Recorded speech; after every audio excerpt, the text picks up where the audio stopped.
Title: The Turning Point. Jordan was a devoted Christian, raised in a close-knit church community in Atlanta. From a young age, he had a strong sense of right and wrong, guided by his faith and the teachings of his parents. He was known for his kindness, always the first to volunteer for community service and the last to leave youth group meetings. When Jordan started college, things began to change. He was excited to meet new people and experience new things, but he wasn't prepared for the pressure that came with trying to fit in. In his first semester, he became friends with a group of students who were charming, outgoing, and always invited him to hang out. They were members of an elite social club on campus called the Alcott Society.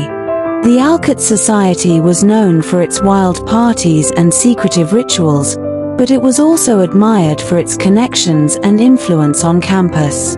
At first, Jordan refused their invitations to join. He reminded himself of his values and stayed away. But over time, the invitations became more personal and more persuasive. They told him that the society wasn't as bad as rumors made it seem. It's about success, brotherhood, and confidence, they said. We see potential in you. Curiosity got the better of him.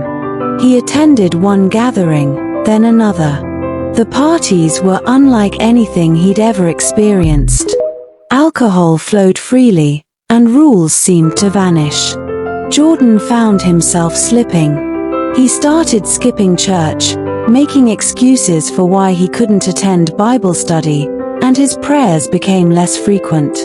One night, after a particularly wild party, Jordan found himself alone in his dorm room, staring at the ceiling. He felt a deep emptiness, a hollow feeling that no amount of fun or acceptance could fill. He opened his Bible, untouched for weeks, and it fell to Luke 15 verse 17, the story of the prodigal son. When he came to his senses, he said, "I will set out and go back to my father." Tears welled in Jordan's eyes. He realized how far he had drifted, not just from his church or his family, but from God.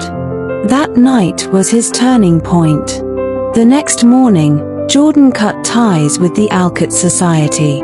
It wasn't easy. He faced criticism, mockery, and loneliness, but he felt peace returning to his life. He reconnected with his church, confessed his struggles to a pastor, and began mentoring other students who were struggling with peer pressure. Jordan's story became a testimony at church and later at youth conferences. He often said, "The world will try to convince you that compromise is harmless. But don't trade your identity in Christ for a seat at a table that doesn't feed your soul." And from that moment on, he lived not for acceptance from others, but for the glory of God.